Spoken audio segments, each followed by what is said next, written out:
Hello, my friends, and welcome to Adobe Live. I'm your host, Kieran Lewis, a freelance graphic designer based in London. And today's stream, we have the seasonal pro, and I say that not lightly, Adobe Live host and creative director, Alex Lazaris. Alex, how you doing, man? Fantastic, man. I'm so stoked to be working with you today. This is going to be a collaboration of the minds, including chat. I love you guys. Hello, everyone. We're going to have some memes, some memes. Hope Buddha Val's here. We're going to have some fun, though. So, yeah, super excited. For those of you who don't know who I am, I'm Alex Lazaris. I own an agency called Lazaris, kind of based everywhere, especially during COVID, like all over the world. But yeah, love it. We work on like experiential brand stuff, from translating brand experience from digital to physical and everything in between. We love doing it all. Sweet. So yeah. Awesome, man. I'm ready for this collaboration day. It's been months in the waiting. And again, a massive welcome to our lovely audience. If you're just joining us, if you're watching us on YouTube, Behance, send some love in the chat. Where are you guys streaming from? I can see it's coming in thick and fast. We've got Cody, Misha, Steve, Barbara, Paco, and Shauna, and many, many more. So a massive welcome to you lovely people. And like Alex said, today's gonna be like a highly interactive stream. So we want to get you guys involved as much as possible. So any suggestions, advice, definitely share it directly in the chat. Just one little thing to flag before we get into the real thick of it. If you missed the previous stream, you can check the replay on Behance and YouTube. Check out photographer and digital artist Becca Bjork, where she will be showing you how to create some fantastical worlds from 3D models and photos using Photoshop. So, Alex, my man, should we take it away, find out what you're working on today? Let's do it. So, Steve's asking the hard-hitting questions already in chat. We'd love to see it. He's asking, how much comic papyrus will there be today? So, in case you are not familiar with where I work, you can go to be.net/Alex Lazaris or behance.net/Alex Lazaris. Check it out there. But Steve, just for you, look at that beauty right there. I'm not sure if you're familiar with the typeface Comic Papyrus, but it is a classic Alex Lazaris meme font, or a meme font. I love to bring it into design wherever we can. It's honestly you set the bar, man. Yeah, it's honestly like, there's all those memes about memes. We pronounce it memes also on Adobe Live. There's a lot of memes about designers spending a lot of time trying to figure out the perfect typeface for all their projects. As you can see, I've got a ton already on the left side of the screen, but there's nothing quite as delicious as a beautiful marriage between two typefaces you love and adore so much. So Comic Sans plus Papyrus, beautiful. Just man. 10 out of 10. We've already got Sean already. He's already laughing too hard, and we're like a few minutes into this. I love it. Guys, get those. What are you guys feeling? Comet Sans, is that your cup of tea? Or nice? I love that. And the Lauren Epsom in there in all its glory. Great. Yeah. I love when you have friends that are saying that I'm judging you so hard right now after they've known me for so long. You just at this point have to love and accept me for who I am. And that's it. That's what true friendships like, Shauna. Can the typeface like ruin friendships and marriages? I hope not. I hope it's one of those ones that can bring people together, right? It's like the differences is what brings us more. Exactly, just like Comic Sans and Papyrus. It's a beautiful love story. Better than Love Twilight. All right, so let's send it into what we need from you, chat. So we are thinking a futuristic tech type brand. I could see this working really well for I don't know, NFTs, blockchain, retrofuturism. I don't know if you've seen the new Hyundai concept car. It's a little bit retro, a little futuristic. It's based in like hydrogen or something. It's pretty cool. I don't know. We can go pretty wild. I think we're just going to keep it pretty ambiguous. For me, this project is obviously a branding project. It's a graphic design project. I want to make something visually stunning at the end of the day, but I also want to give you all the tools to take your project to the next level. For me, a logo is just that. It's a logo. It's not your full brand. So I'm definitely going to work on the logo. We're going to get something to like a pretty good spot, I think. But then I want to show you some kind of fun tips and tricks to get your project to the next level. So awesome, man. While I was researching for this role, or this project specifically, I was like looking on like You Work For Them. It's a great resource for like typefaces, graphic treatments, things like that. And I saw these like cool little pieces. I was like, oh, cool. Like, let's make some posters on the stream. That would be awesome. You can buy these PNGs if you want, but PNGs are pretty limited. You get one dimension of it. You can't rotate it. Well, you can rotate it, but it's not going to give you the depth that you would get from like a 3D object. So I think we'll probably move a little bit into dimension this afternoon, maybe a little bit tomorrow as well. I want to show you how you can make images similar to this with your own graphic design treatment in Dimension. So you've already got the tools. It's already part of your Creative Cloud subscription. So you might as well leverage it and then make custom bespoke pieces for your own work. I think this is a really good example of like what we can do as well. They've got an iridescent one. We can light the objects. We can put the shading and the materiality on each of the objects and then light it in a way that creates it to be like really engaging. And we'll probably do some like mock-ups like this where it's like, okay, cool. You can start to see the brand come together. You got these like 3D elements, kind of ambiguous, but we would love names, chat. We want names for the brand. Bring them in, guys. Bring them in. Objects, things that you want. We can easily go to Adobe Stock and we can grab some of these pieces and we can start to like leverage it. I was already looking earlier for some like orbs. For some reason, typing an S at the end of orb actually gives you more options. Who would have thought that little plural at the end? Just right? It never works that way. But that. Like this actually, like this abstract model here, it looks like maybe it's a like an ornament or something. This piece right here already kind of starts to feel like some of these shapes that we see on the pack. So we can go in, we can light it, we can texture it, or we can make it however we want, and then pull it into our project. So we'll get into that later. Nice. But in the meantime, let's start sending it into some graphic design. Sounds good. And guys, like Alex said, man, this is highly, excuse me, interactive. So I also have that, that saying where no such thing as a bad idea at that very early stage anyway. So definitely throw names in there. And even going for those visuals you're showing us, Alex, it feels tangible, man. Like it feels like you kind of want to grab, almost like Flubber, that Disney movie, if you get that kind of vibe. But yeah, set the bar there nicely. But yeah, like Alex said, any sort of names or things you could think of that will work quite well with the theme, get them in the chat, and I'll share them directly with Alex. So yeah. So while we're waiting on names from chat, I pulled a name earlier. I literally went to like random name generator Latin, and I was trying to pull from ancient dead languages, and I was trying to find something that kind of like could work and be ambiguous and kind of techie feeling. I stumbled upon this word VIX, V-I-X, meaning hardly, scarcely, barely, sometimes with dumb. I don't understand the context of all of it. It's all Latin to me, but I think that scarcity idea seems to work kind of well. So in the meantime, if you're wanting to play at home, I'm going to work with VIX until we get a better name from chat. And if not, we'll just run with it till the end. We'll run with Vic. I feel like an X was guaranteed to be in there, right? As at least if almost for like Countdown, if you know that sort of game show, you have like the missing letters that hang. Thank you. Countdown is so good. You get that in the US? I don't know. You get that in the US. Oh, I got my methods, all right. I love that. That and what's it called? Taskmaster are my favorite. Oh, dude. Now we're talking about freelancers during the day when they should be working, but they're watching daytime TV. I can see already. Sean's already said I can love and accept you for who you are, but I still judge your decisions. There we go, Sean. All right. Well, I'll take that's a good friendship there. I'll take that. So brilliant. I feel like with a 3-letter word, originally I was thinking I love bitmap and I love this kind of like digital tech, kind of retro stuff that's happening in the graphic design world right now. So I wanted to find a way to kind of like bring that into this project.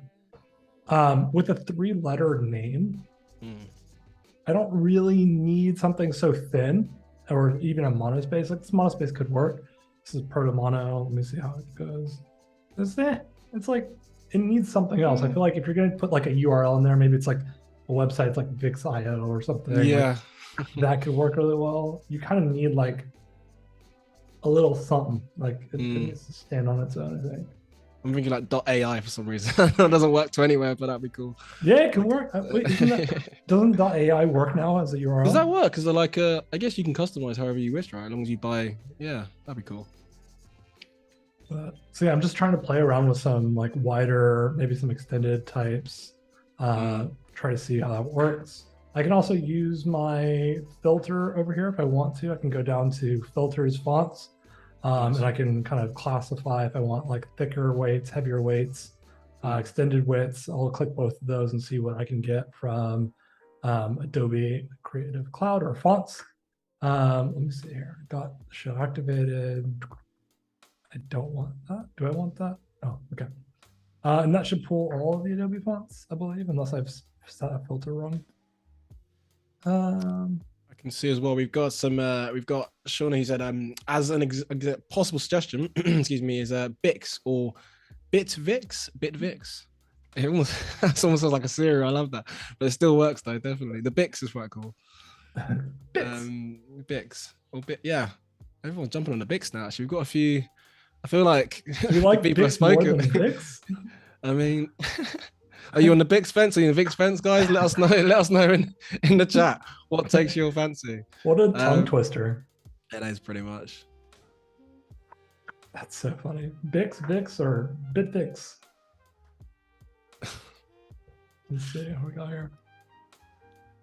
Man, so I'm quite curious. I was gonna say, buddy, like, so in terms of like your back, because obviously I've been watching loads of your streams before, but like for anyone who perhaps are quite new to your background, when you're working, what are the main programs that you tend to like? What's your bread and butter in terms of what you operate in? Yeah, programs? For sure. I would say that Illustrator is like 80% of what I'm working in. Depending on, it really depends on what phase of the client project we're in, right? If we're in like the logo generation stage, even some of the type pairing stuff, I'll do a lot of that inside of Illustrator. But then eventually moving it, all the mockups are done in Photoshop. Web design will be done in like XD. I've actually started moving all of my clients once in the handoff phase into Express libraries. So like Creative Cloud libraries for everything, and then just building templates for them inside Express. So through and through, big Adobe fan.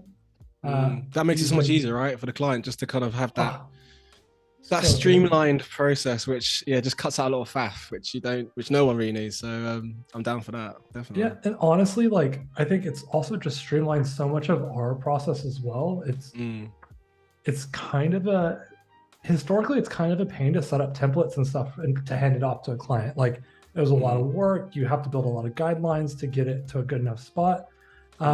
So yeah, honestly, having that ability to just move it all into Express and leverage our Creative Cloud libraries that we're already sharing with the client has made it so much simpler for us to just hand over files and get it to them in a good enough spot that they're like extremely happy with it. No, that's awesome, man. And again, if you're watching this, you're very much new to the Adobe Live hemisphere. Massive welcome, and definitely what Alex was saying, that there's a lot of tools that you guys have at your disposals, whether it's the lives that we do or the different programs we have as well. It just makes your life easier really as creatives, whether you're a photographer, fine art, fashion, graphic design. There's always updates, there's always kind of things to kind of keep you guys in the loop and to keep things a lot more easier and more streamlined. So definitely keep on board with what's going on in the Adobe world, because there's a lot. There's always a lot, and it's changing constantly. Like it's pretty amazing. Steve says that AI sure is a web suffix. Try test.ai, apparently. Look at that. It's probably Steve's website, to be honest. He's just phoning these little Easter eggs in there. Shauna said Bix, but I mean, that's a tongue twister. Bix Bucks. Bix Bucks. I felt like we set 3 letters and then everybody's like, oh, just change that one. Just add on top. Yeah. You guys can make up, more than just changing one letter. They're so drawn to your Vix, Alex, that they don't want to leave because they've drawn attached. And now we've got bricks. So we're slowly making our own. But like we said, definitely get them in. No such thing as a bad idea, we promise. Yeah. That's so funny. It's actually not. I kind of like that monospace. So on that topic of without going way too off piece, I feel like we could definitely, because we're into that sort of style of sci-fi, but are you into with this being obviously a passion project, is that your kind of vibe? Is that what you're into in terms of sci-fi and this kind of futuristic kind of world of just in general for entertainment? Is that kind of your vibe? Big question. That's a great question. See Nick Longo, what's up, man? How you doing? Nick, we need puns and names. If you have one, shoot it over. Sci-fi. I love sci-fi. I think it's really cool. This is definitely like more of just me liking what I'm seeing in terms of design trends that I'm seeing out in the graphic design world right now and wanting to play it up. And I typically never get to play with trends because I always am trying to find something that works for the client and is working like to their goals and not just emulating what's happening as a quick design fashion. So for me, like this is an opportunity for me to have some fun, play with it, and kind of just push my own comfort zones. Like I don't really get to play with this style like that often. So no, that's an awesome thing. And I guess as well, like that idea of the passion projects, right? It's something that if you're freelance or you're full time, you'll probably get so wrapped up in that kind of world of work that you don't sometimes get a chance to work on projects for fun or to collaborate with friends or the community. So these kind of projects, for me, dude, I feel like they're the ones that it allows you to almost de-stress a bit and just have fun with it and explore. There's no much rules to what you can and cannot do, which is quite fun at that early stage as well. So we've got Nick who just said to fill me in terms of the names, so you've got an idea of what we're working with. Yeah, so essentially what's happening is we're making up like our own custom personal project. Okay, thank you, Misha. We're making up our own brand. It's a tech company. It's generic. It can be whatever. We just need a cool name that feels cool and can build some hype around it. Kind of feels like maybe like a crypto NFT blockchainy, like what does that company actually do type question. That's what I'm looking for. Something ambiguous and vague and cool. I was going to go for like make it pop then. This is a classic, like you got to make it pop. Or just call it pop. Just make it wow. So let me explain what I just did. So I really liked this typeface. It's PP New Bit. It's by Pangram. It's cool. It's a little bit too tall. I think it's a little bit too rectangular. I love kind of geometric squarey things. So I think just by shrinking it down, I'm trying to see if I can like get it to match actual squares on it. I mean, I think the typeface works really well on its own, but I want it to feel a little bit more wide. So I'm just trying to get the typeface to kind of match the exact dimensions and see if it's a one-to-one with squares in this typeface. It doesn't look like it. So we might make some additional squares for the X, and then we can make a pattern out of that. That could be really cool. And then start working with some like, probably pair it with a sans serif geometric typeface of some sort to like counterbalance it, and then start throwing in some collateral and some other of that dimension stuff as well.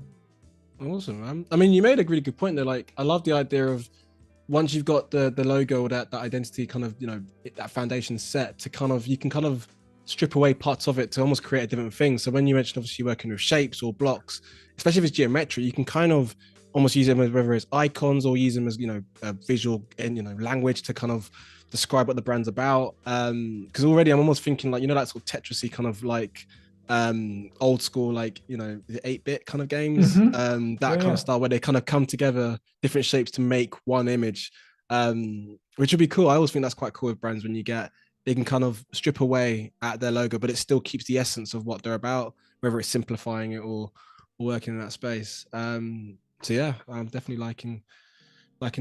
I'd rock a bit of Bix and Vix on a t-shirt, I'd say, on a screen printed t-shirt, and that would be my weapon of choice. I love that. There's the brand Vicks, the cold rub, right? Yeah, I was thinking that the whole time. I can't get away from it right now. So now I'm just like, I mean, I was literally using that a lot, but just because I was unwell recently. So when you mentioned Vicks, I was like, I'm not going to mention that I was really sick recently, but Vicks and me were best friends recently. But yeah. Sweet. All right. So I got those boxes. Okay. So now I'm going to just try to recreate this V. I think I just need one more. Cool. So again, for you lovely people, if you're streaming in on YouTube or Behance, get those questions in the chat, and I'll share them directly with Alex. And like we said, any names, it seems as though we've got like almost like a running theme. We've got bricks, bit nicks. I kind of like that. I can't even say the word. We've got Bixt with a T at the end of it. That's a silent one. Yeah, it's definitely a running theme. But get them in there actually. I think I want to rock it up and actually mix it up with like a P or something. Yeah, there you go. Pix. You never heard the word Yeah. I love that. Yeah. All right. So what I've done here is now I've got this one kind of column of squares going. I'm going to group it. I copy pasted it in front. And now what I'm doing is just going to transform it and reflect it across the vertical. And then I'm going to just drag it over. And boom, bada bing, bada boom. Now we got a V. I'm going to delete this second square here. Cool. Nice. So that's good. And then what I can do is just take this group over here that is already matching. I might. Okay, so I've got an idea. I might just keep the eye tilted. Next. I just saw that as well when I saw it. I was like, that's pretty clever actually, Nick. Nick Longo with the brilliant names. Brilliant. Didn't we do it? We did a stream together where I was trying to name stuff after Nick, I think. Together where he was my host. It was great. Amazing. All right, let's see here. So I can see why so I duplicate, I pressed Command C, Command F to duplicate and paste on front. And then I'm going to transform it, reflect again, go back the other way. So if I was to just do, let me just move this up so you can see it. An X like this is not going to work because it looks like that. That's not, it looks like a guy shrugging, but without a head. He's just kind of like, nah, no, not good enough. So what we're going to do is we're going to just space them out a little bit. And that's why they did the half steps on the X, which makes a lot more sense. Sometimes you don't know until, you start playing with things. But I think if let me just go through this struggle bus journey. I love Steve. So Steve said Quantum Vix. That's all very Marvel-like now, isn't it? I like that. I like that. Oh my God. Quantum Vix. It's almost rolls off the tongue a little bit, but yeah, I love it. All right, so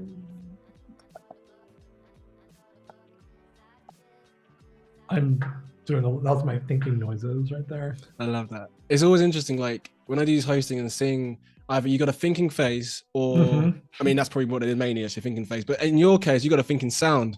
That's a new one actually. I have to say that is a new one. Yeah, I'm a bit of a thinking fidgeter. Like I've got like other Rubik's Cube or some sort of block beside me just to like fiddle whilst I'm thinking. But smart thinking sound. Oh no, that's not me like trying to be classed as me like being fiddly. Can't. Can you solve it or you just play with it? Do you know what? That's really embarrassing. Says live. I've done like 2 or 3 sides, and the irony is every place I've been at for work, when I kind of moved on, they've always got me a Rubik's Cube. That always seemed to be the running theme. So I've got like 4, 5 different sizes of Rubik's Cubes, and each one has like 1 or 2 faces done. Yeah, I'm not gonna be that guy. I'm just like classic design. He just has it there to look cool. But yeah, one day I will do it. Maybe live on camera. Who knows? But until that day, you got to put it together. Have you done one? Have you done one? Have you? No. You set the tone. we can say yeah. Did it before the stream actually. Yeah, it's pretty. No, standard. I've tried. Yeah, and I have successfully exit out of that process. It is fun though. Like I feel like, I mean, even what we're doing now with the X, my brain is kind of thinking in that kind of cuboid sort of shape. Yeah, for me, I kind of just get lost. I don't actually do it to complete it. It's just more of a stress relief. That was a stress ball. Yeah. If anyone in chat has a better suggestion for what I'm doing right now, because the thinking noises didn't help. So I might have to just copy what they did with the X. The V and the X have the same footprint. So let's just see. Yeah, the eye, I see what you tried to do with the eye, just so it kind of mirrors like the angle of like how the X and the V is. Yeah. But it's almost like working either. We'll see. Yeah, I see why their one is just like a single straight. Or maybe it could be the dot if that kind of like a slight, the dot of the top of the eye, if that's like a slight boxed, like slightly off, maybe. So something like this, you could even. The great thing about having a digital design tool like this is you can just move things around and duplicate it and take up no space. Do you know, it's quite embarrassing. I've definitely like done drawings like for logos, and like my brains think copy and paste on pen and paper. It's like, why? No, just you're so used to just Minority Report sort of style, right? Of just moving with your hands. I think it might need a half step.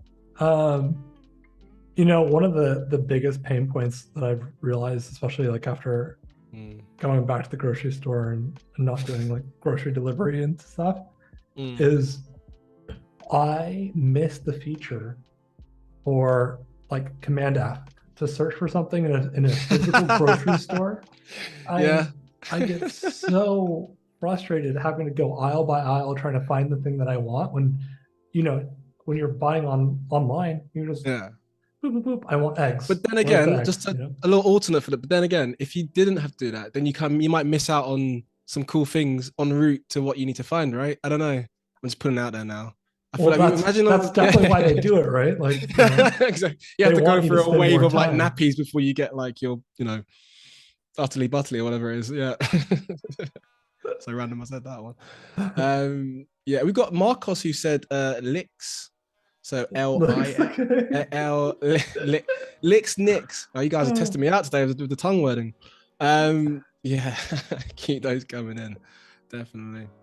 Oh, not even a name, even a suggestion for Alex as well. Whilst he's there, if you see something in there, you think, oh, that could work well. I mean, we're on this kind of topic, this kind of theme of the geometric, cube-like, rotating, reflecting. Any ideas you guys might have, definitely get those in the chat.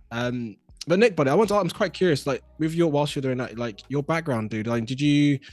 Because you're freelance, right? Am I right in saying are you freelance or do you work for? You're talking about Nick? No, Nick yourself. Longo? Oh, sorry, me? you. Yeah, sorry, buddy. Sorry, I thought you were talking to Nick. No, it's you. Nick, what you up to, Nick? Nick is busy, man. What's your life, Nick? What's going on? What's in Nick's world? No, you, buddy. What's your background? Yeah, so I'm running a design firm called Lazaris. I'm doing that full time right now. Cool. It's delightful. I think my boy Ethan's probably watching right now. It's cool. Just trying to hang out on Adobe Live as much as possible and just make cool work. It's the dream. I love that. Hey, your stuff is awesome, dude. I definitely I've been checking obviously streams before, but like it's very, very strong in terms of like design and everything about it's pretty awesome, man. Really cool. Thanks, man. I'm gonna try to keep that reputation going as I play with a bunch of squares right now. It's like every minute that goes by, it's like, oh, actually, no, I'm joking. Exactly. I actually like that. Actually, that looks pretty. My mind's already thinking in like color with like different tints as you kind of go up, but maybe that could work. I know you kind of work in black and white first, and then you work your way in color, but that's interesting. That one. Does that feel too heavy? Or is that fine? It's a little heavy on the inside, right? A little bit on the X, yeah. It's almost like if the X was like a main selling point for what that brand is, then it's like you can't get away with it because the X is really dominant, isn't it, in that middle? Might just see if we can just do like a. What I'm gonna do here to try to counterbalance that is we're gonna just fake it. So we're gonna do grab our object and then press S and then press Enter. That's going to bring up the scale tool, and then I'm going to just do a uniform change down to 50%. Since we're doing half measures already on kind of where the alignment is, so every square is like a half measure off. I'm just going to grab this and just bring it into the middle of this project. Just group it all together real quick. Press F, and then align to center. Go away, awesome. Zoom tool. I love going to the top of my screen and the zoom tools being like, "Did you want to talk right now?" Do you remember that? That reminded me of. Do you remember like the old school like words like "Did you mean" with the paperclip? Oh, yeah, like, clippy. It's like, did you mean this? It's like, yeah. Can you imagine they still have that? No, surely no. That's old school, isn't it? Poor Yeah, thing. I was in school days when that came out. Um, yeah, for anyone who's even before that period is like, yeah, what is he talking about? I think we're Um, good. I think we're that close. looks strong. That looks good. Right? That feels pretty good. Chat, let us know what you think. Let's see what we can do El with the eye real Krami, he quick. said Vox for Void or Misha Vix Vox. Vix, Vox is that's a a cool lot. one. Vox. Let's That's see. strong. Yeah. The O What? could be interesting actually, how that could work. Uh-huh, uh-huh. Mm, Now you got us thinking, chat. I love it. Love nice. when you bring it like that. All right, okay, I feel good about the X now. Only took me 30 minutes to make an X. It's fine. It's fine. No judgment in the Adobe Hemisphere world. It's we got Shauna who said, Clippy was awesome. What would be the Adobe equivalent of Clippy?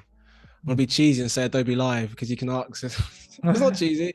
You guess maybe it is a bit, but I feel like there's anything you kind of want to know or tutorials, you could probably get away with watching something on here and finding out, right?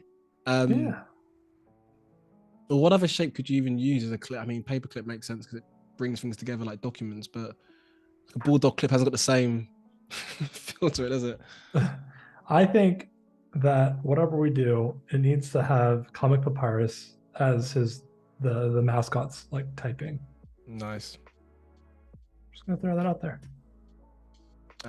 That's a good shout, Steve. So yeah, vox is the Latin word for voice. Okay, Oh, there we go. Start going into the whole like branding philosophy now I of love it. Vix, Vox, or Vix. Yeah, I like that. Yes, Steve. Adobe Express equals Clippy. There you go. Smiley face. I like your style. Actually, on that topic, it's quite nice to mention it's about 8:30 now, or 8:30 my time. It's 8:30, so if it's everyone else's time. 8:30 my time, so half an hour has gone into the stream. So if you just joined us, a massive welcome first of all. And today we have the awesome creative director Alex Lazaris, and he is sharing us one of his personal projects where he's drawing inspiration from a tech, sci-fi, and digital world to create a branding of his choice. So welcome, you've just joined, and right now you can see him working on some cool branding on Illustrator. So welcome along if you just joined. Now it feels too heavy, right? All right, we can make lots of those. All right. So what I've done is essentially just duplicated and grouped them all. Now I'm going to ungroup them by Command Shift G. Let's just go one by one and ungroup them all. All right, cool. So now I can start messing with stuff. I can either try to go one at a time and go like that. Maybe I need to just, so that kind of kills it. I see what you're trying to. It's almost like make it go from a extra bowl to a regular, and then yeah, exactly. Yeah. But I think we have the option because these are all half steps here as well. Actually, my brain just thought, when you had that X where it was quite chunky before, I don't know if there's like an extra cube in the middle, but like my brain's thinking, because there's almost you've got the O quite chunky. Yeah, it's almost like creating, as the different shapes you've created, you can start pulling them apart to create maybe something else in there. Because yeah, maybe, I don't know. In my brain, it sounded like a good idea. I'm not sure. That's when you think about it, it's like literally the ongoing challenge. That's what I love about Adobe Streams. It's like you get to watch people go through the same process that you go through as a designer, and there's no judgment. It's just pure, like, I don't know. I feel like there's so much imposter syndrome in the graphic design world that Definitely. Watching people who have portfolios that you admire struggle with the same decisions you make on a daily basis is just kind of completes the human experience a little bit more. It's very philosophical, but it's like you don't feel as alone when you see. No, I totally get that. It's funny actually, because without going too off piece, what you just said there about that imposter syndrome, it's interesting because I always think when you go to, say talks or, when you go to maybe see your favorite designer, I'm always quite interested in, say, the things that went wrong rather than the polished work. Because one, like you said, it makes them just feel more human and more relatable. But two, it's totally healthy, right, to just have a bit that creative block and just the unknown. I guess the downside of social media, which I love social media, but I'm not an ogre, but I guess it's everything seems so shiny right on social that it just looks as though there's no need for any failure because it's all our shiny things. But especially if you're just starting out, if you're a grad or you're a junior designer, it's imposter syndrome, and even older, actually senior as well, right up to us. I guess the older you get, you're probably better at hiding it, maybe. I don't know I don't know if that's a true reflection, but perhaps. I don't know, I think possibly. Yeah, I mean, it's all fake it till you make it, right? Yeah, exactly. El Akrami, if I said it correctly. He said we can pull the middle cube to the left and right to make more space like pixels. Okay, I see what you mean. Like I think that's kind of what you've done actually. Kind of, but I think I'm cooking it somewhere. Let's see here. This is a fun challenge. I haven't made a pixel thing or a gridded type in a while, so. No, it's looking cool, man. I like that. Again, it's just one of those ones you have to just play around with it, right? You have to keep duplicating, rotating, play around. Look how much time that would have saved if I just took the X. Classic design, just take the long way around. That's it, man. The scenic route. Yeah. I love that. My whole theory at the beginning was, yeah, you could buy these PNGs, but we gotta show you how to make it and take 4 times as long. We're basking in the company, so we don't mind. We don't mind in the long way around. We're all good for it. Exactly. That's nice though. I like the feeling of the spaces versus the eye kind of just breaks the flow until it's kind of diagonal. That looks cool, that box. I like that. Yeah, so let's just figure out some of the spacing real quick across these letters. Even as well, that one as well, it's like the way the V, on the right hand side of it, and then the X kind of coming in, it kind of hugs the O in a way. So you've kind of got that nice equal spacing in between. Yeah, I think that works really well. Do we want it smaller? Huh. And again, I mean, it'd be great to know if anyone in the chat, excuse me, if you've worked on any, say, even futuristic projects or anything that kind of works on, whether it's using shapes, tessellating, rotating, any stories you guys have got. Again, it'd be great to know, creative block. How did you kind of find your way out of it? We're kind of creating as we go along. There is no literally definitive destination, which is the beauty of it. But yeah, how do you guys kind of find your way? If you've got any stories, please do share. We would love to hear about it. Absolutely. I think chat's more interesting than I am. So I always love when chat helps out. Do you ever just I'm gonna say just very quickly, it's weird, even when I'm not hosting and say I'm designing, I usually have Adobe Live on in the background, and that's not me trying to generally plug. That's maybe because it's quite the time difference as well with the UK and the US. So at 10 at night, most people are shutting off shop, but if I'm still working, it's quite nice to sort of see Adobe Live and other creatives just have a chat and talk. Someone's in the background. Oh yeah, absolutely. Yeah, it's quite nice to kind of vibe about. Sorry, dude, I interrupted you before. You're gonna No, you're good. I wasn't saying anything except for how cool chat is. Awesome. So now we're at this weird here. It's this weird bit where the baseline, let's grab our ruler. So by pressing Command or Control R, you can pull out your ruler and you can set guides. So right now I've got the kind of top guides, everything's working there. My O is below the guide. But if I want, so maybe I need to do just an S, do the uniform scale down like we did earlier. I'm gonna use this pink to help me with my guide there. I love that. When you said this pink, I was making, is that the technical? Yeah, no, I do the same thing it's just you could use rules, but sometimes by eye, it's just a bit of a nice bright color, and that kind of distinguishes perfectly the spacing you need. So this is, typically when I'm doing a logo and stuff for clients, then I'll do I'll figure out the guides and make sure that everything is correctly laid out. So I love when you can use spacing and make it uniform. So now We'll take off the guide. So it feels decent. I don't know. Maybe it's a mess. This is one of those things you do when you're a graphic designer, you just second guess everything. I think it's decent enough.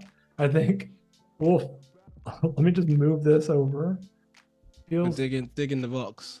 I think feels by cool. so emojis, guys, in the chat. What are you guys? What vibes do you get by emojis? And play nice. Do you get when you feel Vox? When you see Vox, Yeah, what let's vibes are you do. getting? Getting Can like a also mobile provider, like loads of phone emojis now popping up. Why is that? There we go. There. And then like that. All right. Just like overthink everything. Let's go. Oh, natural. In general, I mean, where did you? I mean, for this project, you mentioned obviously, you're kind of into this. Your enjoyment, entertainment is kind of like sci-fi, and that's kind of like your vibe. Is that where you got inspiration from? Did you read anything? Did you watch anything recently where you thought, this would be cool, to kind of share the guys on Adobe Live? Like, where do you for this project in particular, or where in Yeah. general, where do you kind of find inspiration from, dude? For this project specifically, Mm, it was just mostly just paying attention to like what's happening in the graphic design world, sure. seeing some stuff. I was just like, that's so cool. Like, I love what they're doing here. I think over the last couple of years, I feel like a lot of like 90s Chrome stuff has been coming back up. Like, I feel like there's like that resurgence of like 90s graphic tees and Mm, like hot topic from the 90s type stuff that's kind of coming back, but then now people are taking it and like making it feel a little bit more elegant. And so yeah. all that stuff was coming up on my Behance. I was like, ooh, this is really hot, but I can't do that for a client. Like, a lot of my clients are like small to like extra large businesses. Mm, It's not going to work for like a medium to extra large. And the sure. small ones want something typically a little bit more elegant. Mm, So it was mostly just trying to like scratch a creative itch that I just saw, and I was like, I love this. So nice. I love that. And you come my, to the best place to scratch that itch, dude, on Adobe Live. yeah, So, honestly, like boom. Adobe Live has been so good for my like. I've gotten to do some really fun personal projects, and I just love getting to come hang out with chat, try something new and Mm. see if it works. What I like as well, it's funny because I think the more you do these and the Adobe Lives, and even the more that you guys join, you start to recognize familiar faces in the chat. Oh, familiar faces, familiar names, and you know what I mean. But it's quite cool because again, it feels that's the whole community vibe, right? And the essence and the beauty as well is that where you're based in LA, right? And I'm in London, Mm-hmm. so we hopefully one day we can meet in person, but we haven't met, but we've connected via live. And same for you guys in the chat when you're talking, you're connecting. It is in itself as a community. So it's a cool thing to kind of get involved with. And if you're new to this, definitely kind of watch more and more, because even after we're done, there's more and more streams to watch, and even replays you can catch up on. So definitely watch, and obviously and get involved, interact. That's why we love you guys to be here. So definitely take advantage of it. Absolutely. Yeah, this is true. And I will be there probably in October. So come grab a pint. Boo. I love you said that in a British accent, a little British twang there. Like, A a pint, pint. mate. What you lovely people in the chat don't know is before we came live on, Alex was testing out his very, very great British accents on me. So pot of tea and all of that came out, but it's all good. I do love tea, actually. Now you get me in Rumbled. trouble. Rumbled now. My visa is gonna get declined. No, it's all good, man. It's all good. I'm loving the emojis as well in the chat. We've got Christine who said she's got like cool robot vibes. So she's got like a robot emoji with like sunglasses, Oh, like sick. Wally. Is it Wally with the E with like a badass? And Mm-hmm. you've got Nicole who's The got like original Dolly was Wally. the original, not Chucky. That's another thing. You got Nicole who's got like a sort of planet and like Space Invader, and I can't see what the other one is. Like a town. My eyes getting old. It's giving me space cyber city. Yes, Prey City. Space cyber city vibes. I like that. I'll take that. Okay, yeah. Um, Nice. Vox the nightclub. There we go. That's the wrong thing that we're thinking of, but still, is there a cyber Vox attack. nightclub? I didn't I see just that made that. actually. Do you know what? Probably everyone goes on Google now and types in Vox Yeah. nightclub to see influx. I have no idea, but you feel like it could easily be like a downtown, Matrix-like kind of club. Everything's green, neon. Absolutely. Whoa! What is this? What's happening here? What did you? I'm just a ignore me. glitch in the matrix. Cancel. Oh.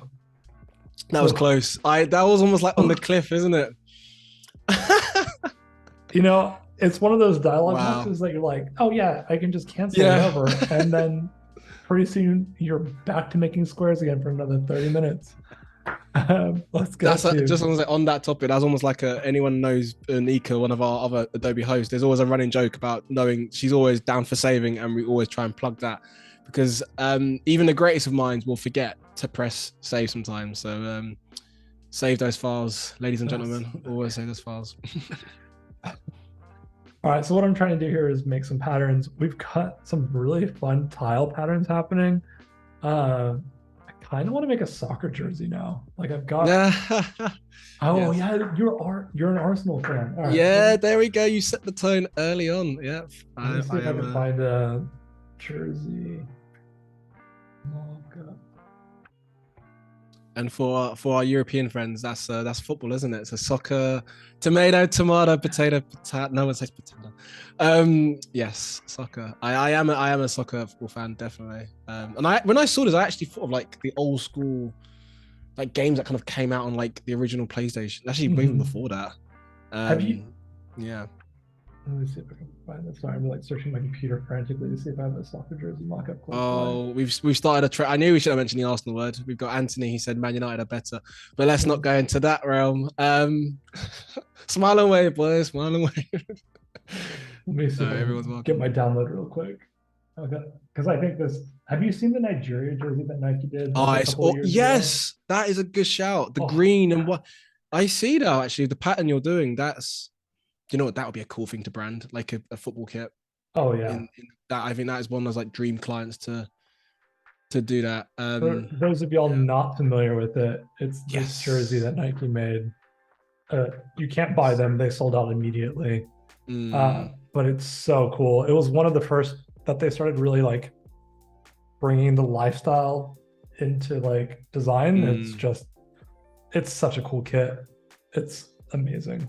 It was awesome though, because like you mentioned, the light it's more than just the patterns and the shapes. They really went into the culture and the kind of material that you might associate with the continent and all these elements which actually made that kit. It was because I'm gonna geek out way too much, but I saw a thing about when it was the men's Euros a few years back, and it even though you might not even support that particular nation, people bought the shirts or the jersey just because of cool design, which for me that's awesome because regardless of what nation, you can appreciate good design, right? So that was cool too. Really cool. Why is this not working? Wow. We've got Izzy, who's also an Adobe Live host, who said, "Oh, I remember when I forgot to save live." So Izzy was another host who we have, and also a designer previously, and we did ours a few months back, maybe even a year ago. And she forgot to press save, but it's all good. It's all good. We came back. We revived it. It's all good. We did revive it. How was that redemption arc?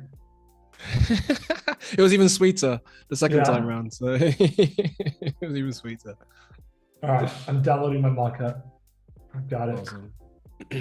All right. So I'm going to make another pattern real quick. I think that if anybody's watched my streams before, I'm a huge sucker for like repainting patterns.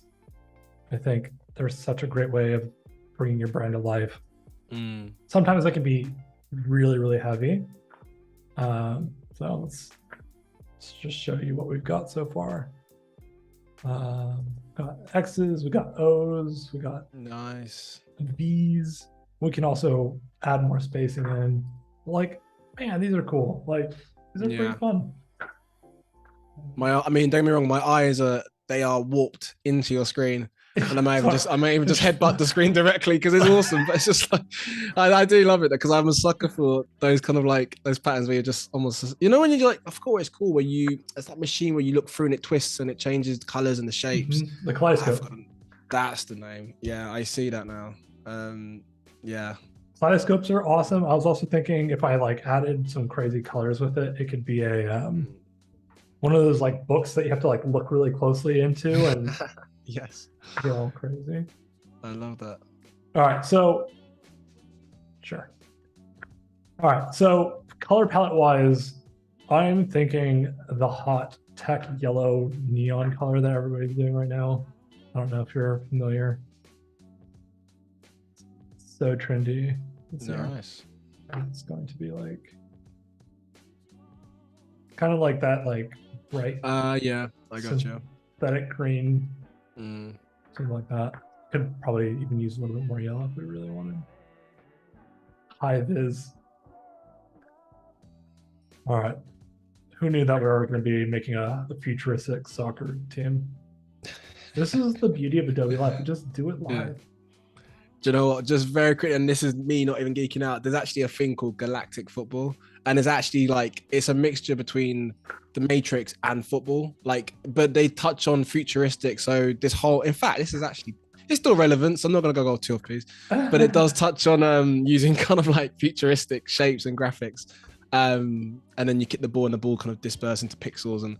There we go. That's my end of my geek moment. But it's an awesome show if you're into football and animation. I think I might make it a little bit more green. Sorry, not to interrupt.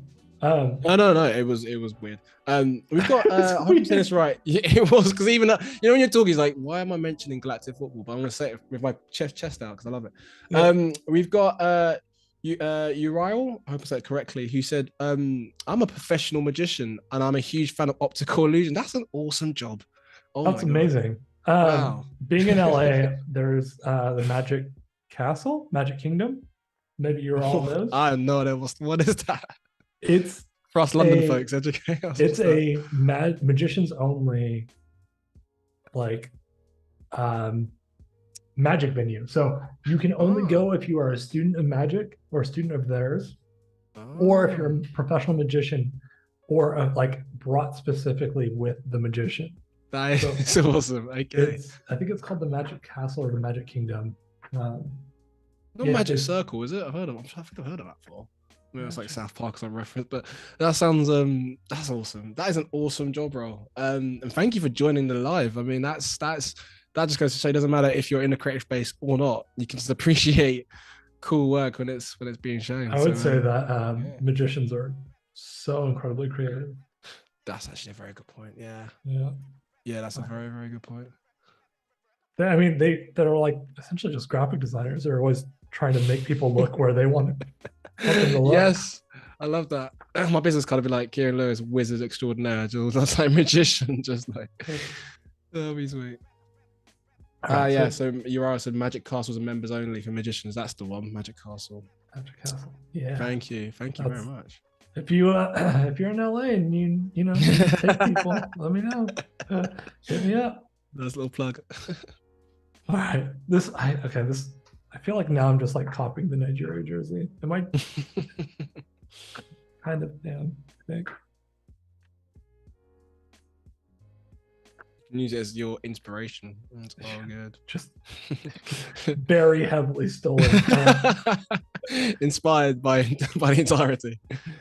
Let's do a color overlay and change it out to like. Actually, I'm going to put it out there to the chat. Actually, it could be quite a bold question, but is there any particular kit for any maybe soccer fans or even not soccer fans, but are there any kits that you've seen that you appreciate in terms of clothing that you may, if you're into sport, or even just sort of, kits, branded materials that you've seen on different clothing or fashion labels? Let us know. It doesn't have to be football, just put it out there, or soccer. Anything you've seen recently, that would be cool to know what you're kind of what you're digging in terms of. What's your vibe, chat? What's your vibe? What is your vibe? Let us know, please. Yeah, honestly, soccer kits are so hard, man. Like, you don't want to like step on people's toes, Yeah. Or at least I don't. Maybe some people do. There's I was gonna say there's a Simon Dixon. He's a freelance graphic designer in a studio, and he recently rebranded. I think it was Everton, is a football club in the UK. Yeah. And they freelancer. He owns a huge studio. Did I? That's what I meant to say. He's like a back alley designer.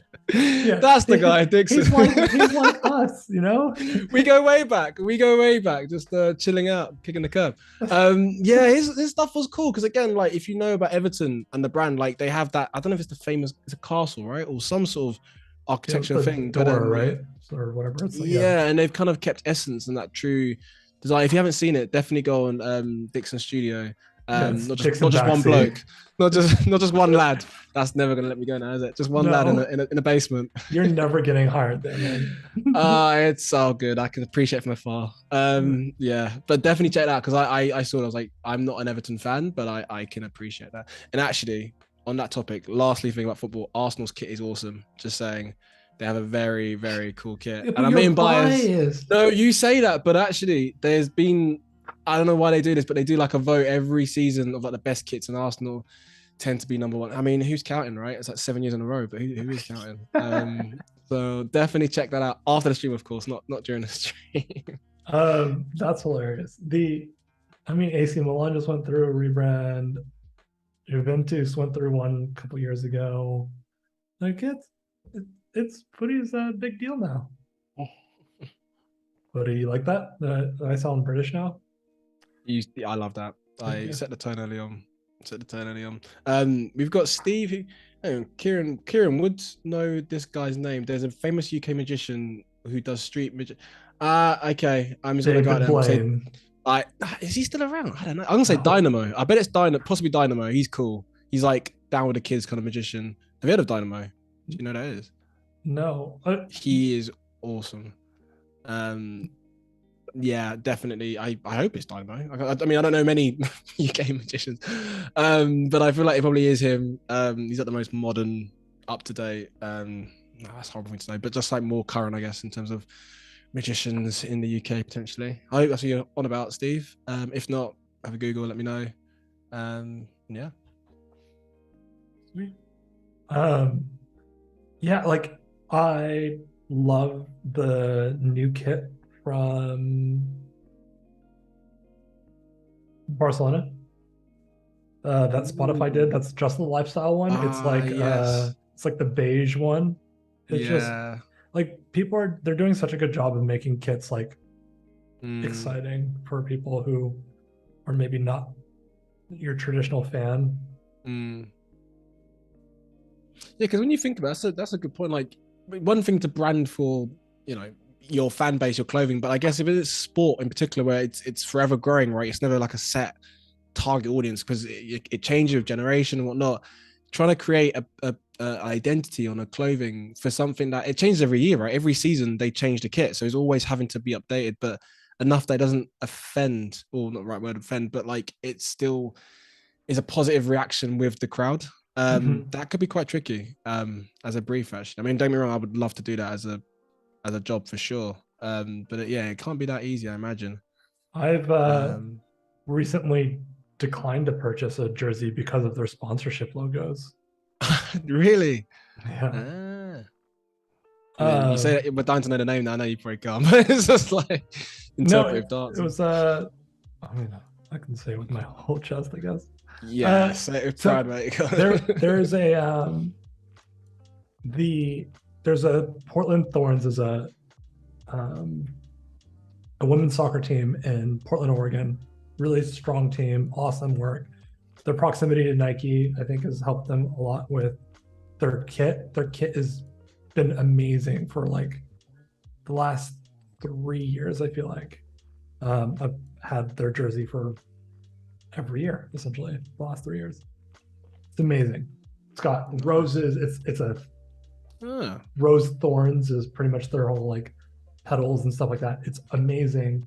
Even the new one's pretty sick. It's got like a ribbing of just like thorns, and it's just the stripes of thorns across. Nice. Pretty cool. But they got a TikTok sponsorship recently. And the logo's on the sleeve, and it's so big. It's like so big. It's like every time that your client comes up to you and goes, hey, like we need to make the logo bigger. It's like that, but they're there's big, but they're silly big, right? Is it like it's like a captain's armband big. Like it's so big. Oh, dude.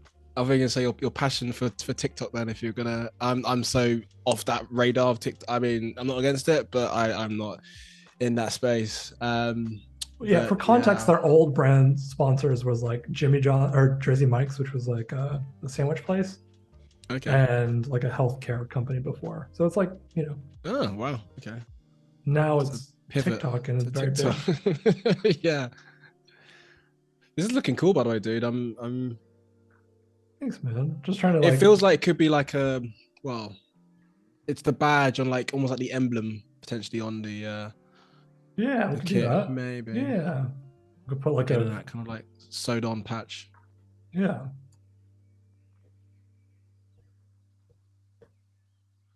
I love that this stream has just become a soccer stream now. It's great. Yeah, no, I apologize for anyone's talking about football, really. Like we talk about every alpha in between. You just caught us in that particular period. But actually a quite nice time to actually mention now, because yeah, about an hour into the stream, which time has literally flown by ridiculously.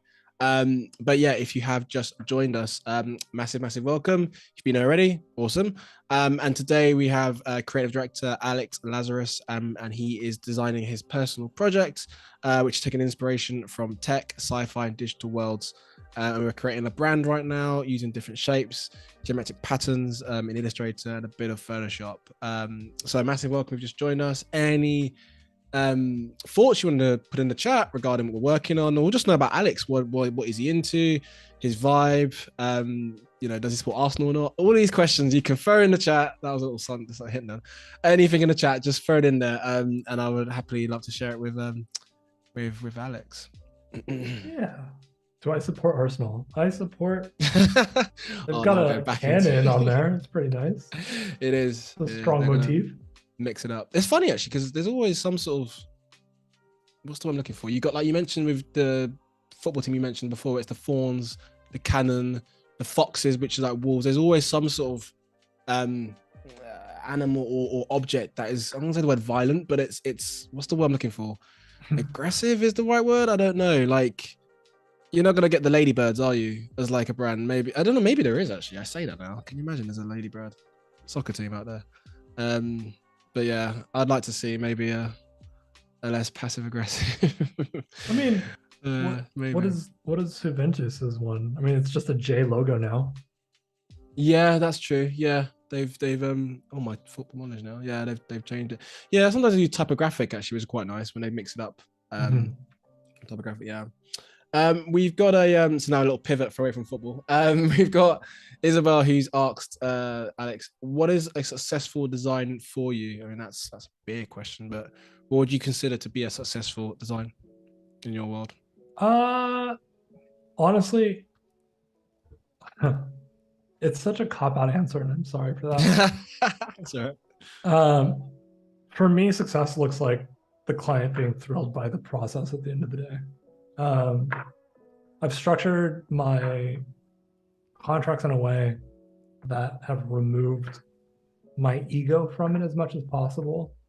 And I try to make sure that the client is just really content with the end result. Because that gives me so much more like roadmap down the line. Like, as a business owner, I want to make sure that my clients are happy. It's way easier for me to get referrals than it is for me to always hunt for new business. So if I keep the clients happy, I'm typically going to get a referral. And so what is it? The fish on the line is, a fish in the hand is better than a fish in the pond, or whatever, something like that. Those like that's kind of an ideology that I really want to always have instilled. No, I think it's a cop. I think that's a good. I think that totally works. I mean, I think you mentioned as well that the idea of, because they're a happy client, everything's going well. It's for every freelancer or just business in general, where you can continue that relationship, right? It's you don't want to do a one-off thing and then wham bam thank you ma'am kind of thing. It's a continual thing, and you can kind of keep that relation. And I don't know if you find it too, Alex, but with clients who you have, even with my own, that when you've worked with them several times, it's almost like there's a lot more, I don't want to say freedom is the right word, but more of a trust element perhaps on both sides, where they can, you can not run with it exactly, but they do trust in that design process more so with especially when you're in opposed to when you're just starting out with them. They don't know what they're going to expect, but the more you do, and the more ideas you can kind of put to the table and obviously justify why you've done what you've done, they really kind of buy into that philosophy, I find. And for me, that's the kind of kind of answering that question, Izzy, from my side, and for me, that's the $1 million thing, where you can kind of keep that relationship strong, you can come back, but also you can you don't just become the yes man, yes woman anymore. You can kind of challenge, and that's okay, right? To challenge, because you both want to get the best deliverable possible. So that's almost a sweet spot for me, I'd say, with having a successful design, or even a client in general. Yeah, I agree. I think as you get up in your career, like the more trust you can get from a client, the more, like you said, ability to challenge them and think in new ways is kind of everything that you want, what you've worked so hard to get to. So we value that. Great question, Izzy. And in fact, I know you're obviously, you work in the brand design sector as well, so definitely get us your thoughts and back to you in terms of that question, and to everyone else in the chat as well. What do you guys consider to be successful design? You've obviously heard mine, Alex's thoughts. We'd love to hear what you guys think. If you're in the freelance world and full-time world, or just general, you can appreciate good design, I'm sure. So, which is why you're here. So, let us know in the chat what it is, and we can discuss it. It'd be awesome. Yeah. All right. I'm just like futzing with this thing, and I don't even know what I'm doing anymore. So, just all right. Okay. All right. I like it. Do you know what? When my brain gets like that, it's almost like, because I like it, but I don't want to keep editing it, I just duplicate, and then I'm like, yeah, I keep my original. That's cool. That's almost like XX, isn't it? Is it XX the band? Is There's it a vibe to it. Is the band? Yeah. No, what am I saying? That I feel like, yeah, I know XX the band, but I've seen some sort of music album recently where it's got this kind of geometric feel to it. Almost, I don't know, I won't say religious, but it's obviously got the cross, and it does have there, kind of a religious vibe to it. I don't know. Maybe it's because I just got back from like Portugal. Now I'm like converted. Yeah. Influence without even realizing it. What I'm gonna do is just add a little background to it by just drawing. We'll go ahead and flip it. So Izzy said, so like design of a strong concept, a design that exists with purpose. Boom, there we go. Yeah, chocolate teapot otherwise, isn't it? Very good shout. It's design with purpose, and even design that can influence change, right? Potentially as well, for especially if it's community based or something for a good cause. Which I feel like even the same thing for like protests, and without getting too off piece, but like the branding that they do in protests is certain styles and things that are there to influence. Yeah, I'm liking this, by the way, dude. Thanks, man. Yeah. The goal is to have this done to a place that you would want to buy it or wear it. Dude, sell it in your shop, and I'll be the first one to rock it around the UK. I'll wear it around Piccadilly Circus. I will get number 14. I love that. Gift wrapped, with the pattern, of course, as well. Oh, for sure. Tissue paper. Nice. What was the transparency? That's what I'll do. All right, now I can see you're working between the Illustrator and Photoshop, which I mean, every designer kind of does that. But if you're quite new to the programs, you'll probably realize that we're working between the two programs. But there's a lot, especially if you're just starting out. There's a lot that Adobe programs can kind of work in terms of how they in sync with one another. I tend to use Illustrator, InDesign, Photoshop myself, but in this case, we're working with Photoshop, Illustrator, but the two will very much work hand in hand. And the more you watch tutorials or practice and bits and bobs, you'll start to realize how they actually do work. So if you're very new to this space and thinking, how is he drifting between back and forth worlds? There's definitely a method to the madness. Keep on watching and keep on practicing as well if you get a chance to. I am shamelessly stealing this idea from from the Nigeria kit. No. I'm gonna make this a little bit more like designy now. Okay. All right. So I race cars. I used to race motorcycles and skateboards. Cool. I had my helmet painted by I don't know if you watched Formula One or anything, but there's an artist named Ornamental Conifer who paints helmets. He's painted Daniel Ricciardo's helmet. He painted one of mine. one of my race car helmets. He did an Adobe helmet a long time ago that was like sponsored logos and all this other stuff on it. That he used the transparency background, and it was amazing. And I'm going to steal the idea of using the transparency logo on this. You'll see how it all comes together in a second. Nice. Oh, dude, the crescendo you've built. I love that sort of that build up towards it. That's excuse me, that's awesome. We've got RB who said it's the classic line. Alex, make it pop in big capital letters. Make it pop, make it wow. And for anyone thinking, why are these jokes coming from? It's like, I feel like a lot of designers will hear these words in their design lifetime, potentially. Maybe if you're more of a junior, you'll be hearing it a lot, but it's make it wow. I want to be wowed. It's like, what does that even mean?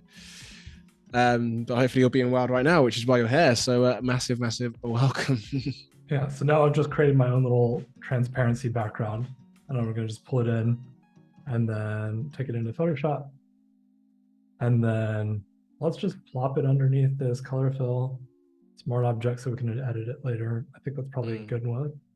What I'm going to do here is actually take that color fill back up over it. And then, I don't know, what sponsor do we have? Who's a sponsor today? I swear I made a Nick Longo logo.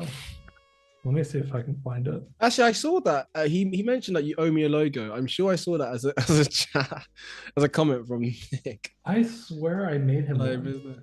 I mean, you got IOUs all over the creative community of logos that you owe people. I will never be able to pay it all back. I don't know what I named it. Oh no. We did a helmet design. Let me see. All right. Oh, Nick, if you're still here, help us out, Nick. If you, I don't know if you've drifted off into the realm, but if you are still here, throw us a lifeline. Okay, I found it. All right, I think I found it. Let's see it.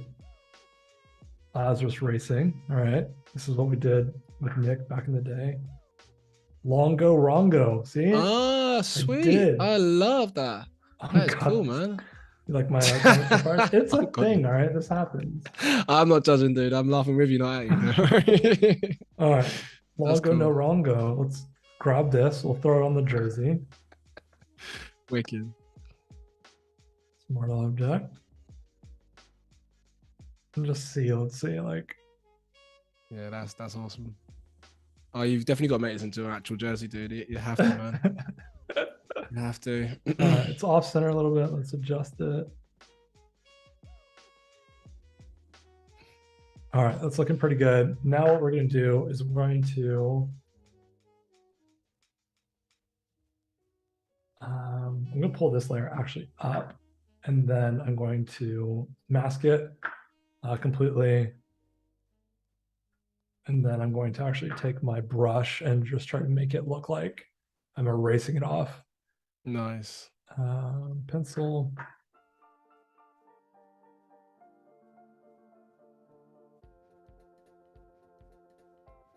I love that. I feel like that was how long ago was this? Was this logo created?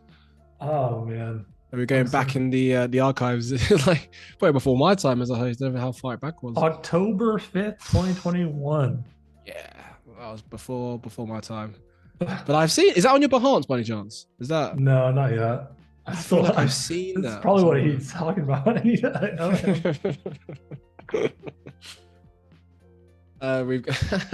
I love this. We've got a little bit of communication happening in the chat. That's what it's about, guys. You guys all talk as well amongst yourselves. We love to see it.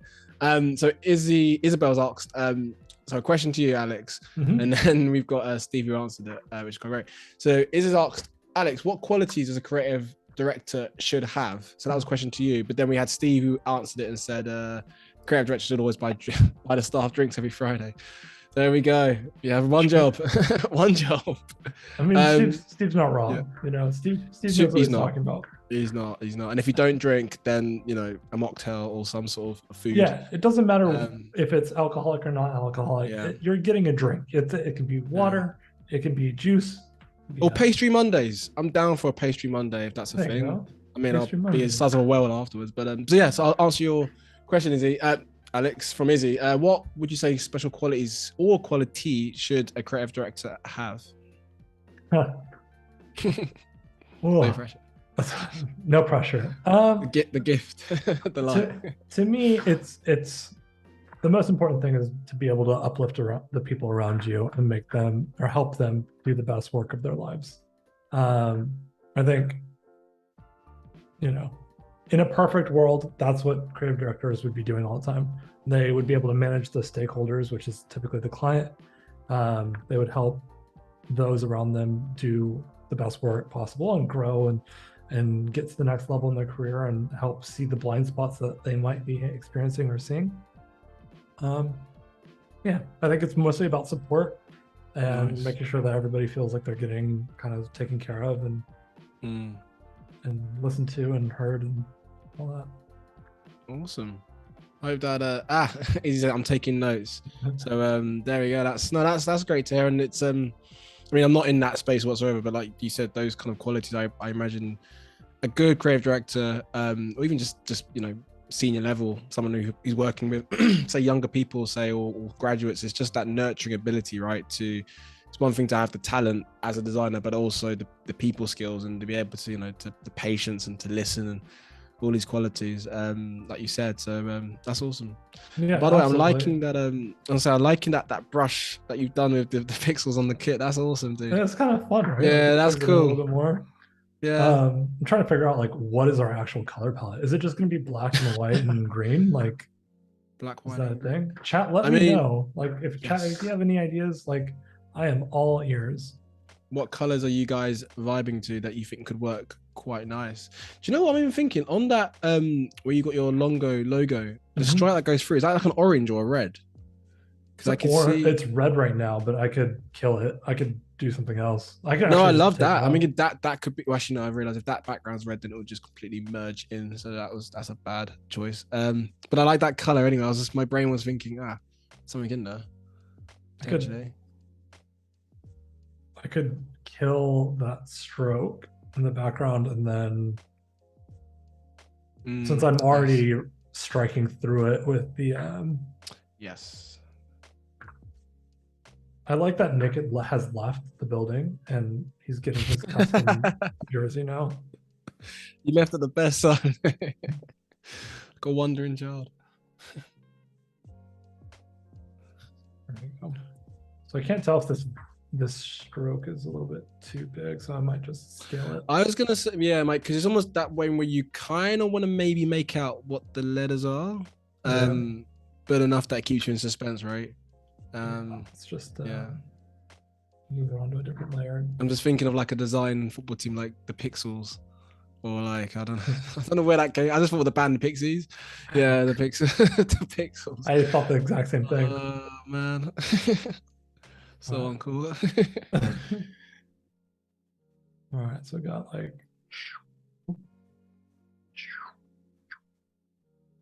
That's a nice comment from Ural, who said, so on that topic of what we were discussing about, excuse me, what makes a good creative director, he said, it's like any management leadership position, you make your employees feel valued, heard, and guide them to do better. So yes, couldn't agree with you more on that front. Exactly. Yes.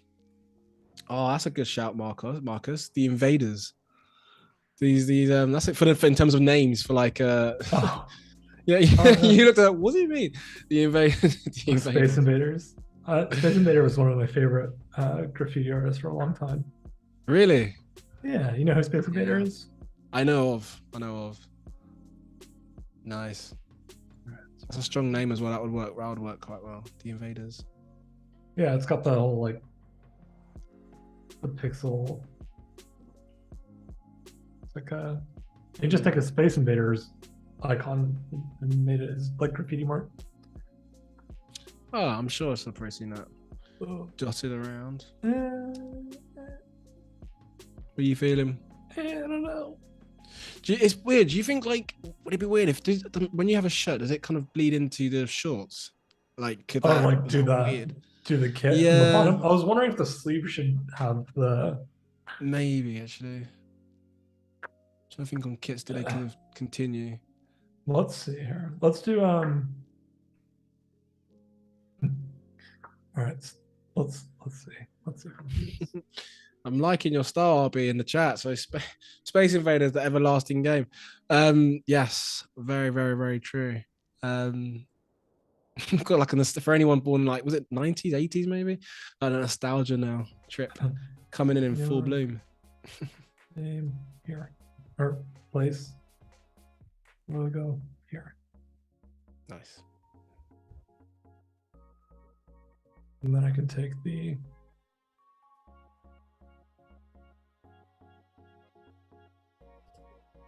and 120. All right, let's do it. It's amazing how fast time flies when you're having fun.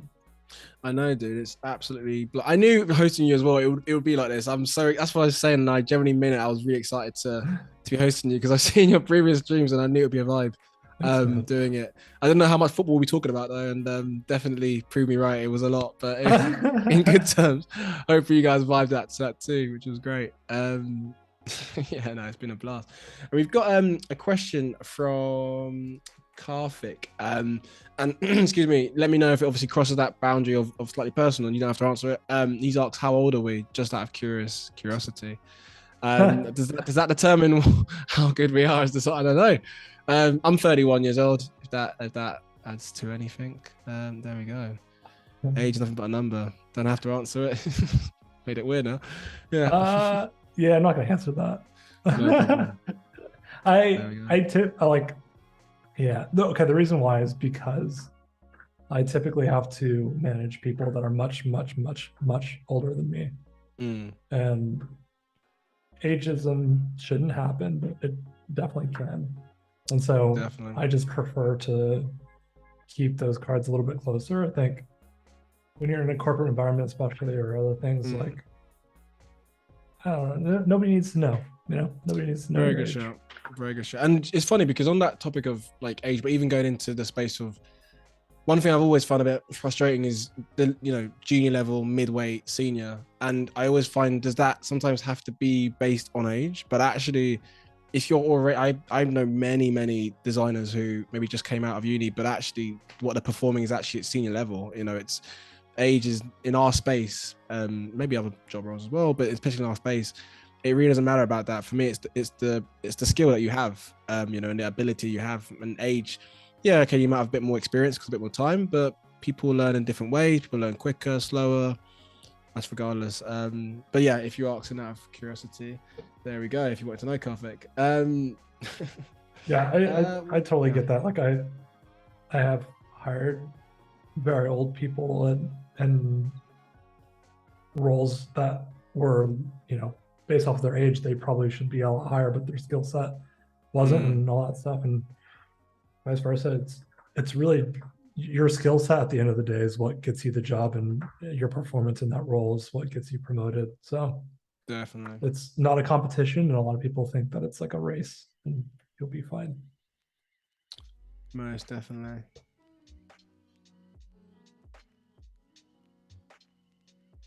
Yeah, Chris says, I'm trying to get into junior position, but not a typical junior age. That's interesting. Yeah. I mean, honestly, like people reset their careers, people pivot, like you're allowed to do these things. So don't get fixated on numbers and stuff. Just focus on your craft and your skill set, and you're going to be in a really good position. I met people at mentoring events who were coming from the banking industry, and they're like, I don't know if I'm good enough. And I was blown away by their work, and they were just now swapping. And I was just like, you're incredible. This is absolutely your passion and your calling. Do this, please, and you'll be like in a really good spot. I love that. It reminds me actually even when I was at uni, because I think that's, for anyone who's been to uni, may echo this too, but you find that you're a mixture of all walks of life, and age is just, maybe when you're in school, and I've done the school system in the US with high school, but in say secondary school where you're around that sort of teenage age, obviously you're the same age, but as you go into college and uni, you're surrounded by all walks of life and all different types of people and ages. So for me, that's like the best example to kind of get familiar around working with people of different ages and skill sets. And also people bring different things to the table, right? It's generational. So you're gonna have a different mindset to someone else, potentially, different age or culture, not just age. It could be culture, it could be, you know, background as well. And that's the beauty of it. You got to celebrate it and be respectful, and just learn from it too, right? There's always something anyone can bring to the table. So hopefully, Chris, obviously what you asked about getting into a junior position, you know, these kind of comments and advice kind of helps you, and definitely keep us posting how you come along. You know, it'd be great to kind of know how you're getting on, because it'd be cool to know what and in fact what actual junior position you're looking into. Is it like graphic design? Is it photography? You know, let us know. We're quite curious to know what space you're operating in. Yeah, and if you need a portfolio review, shoot me a note on Behance or email.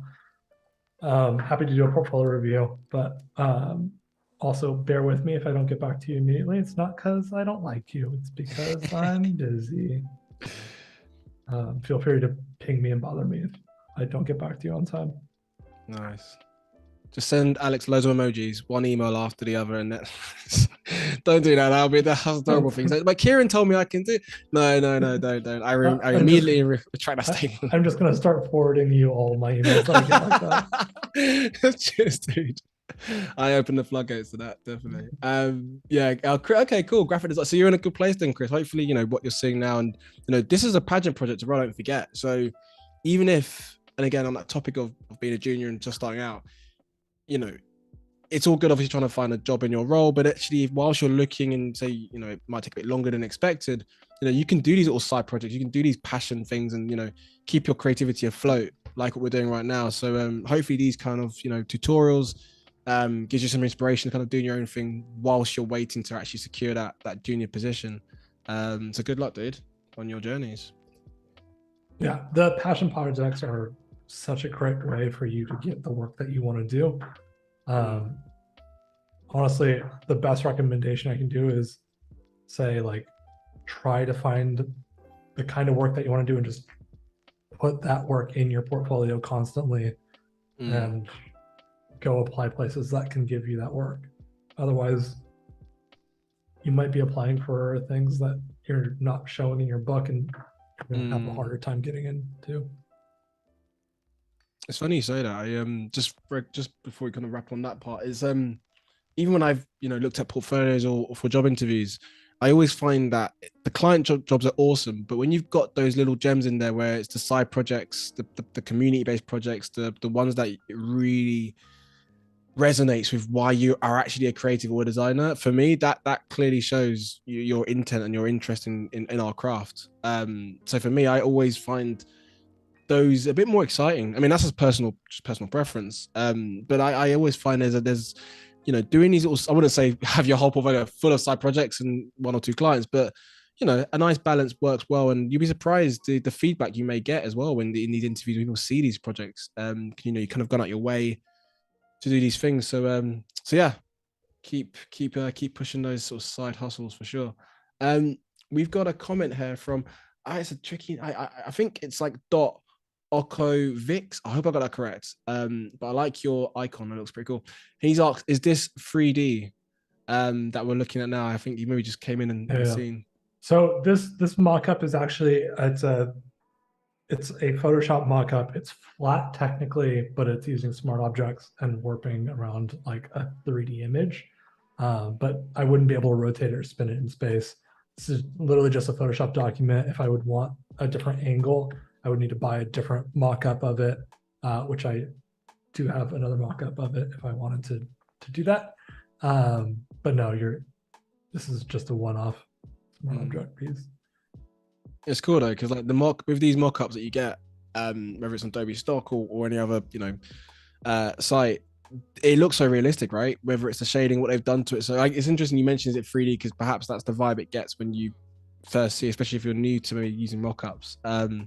Yeah, this one feels so legit. Like I use a lot of these mock-ups to help kind of sell it to a client. Like a lot of, I guess, to answer that question again, like what do creative directors do? A lot of my job is like being a good salesperson,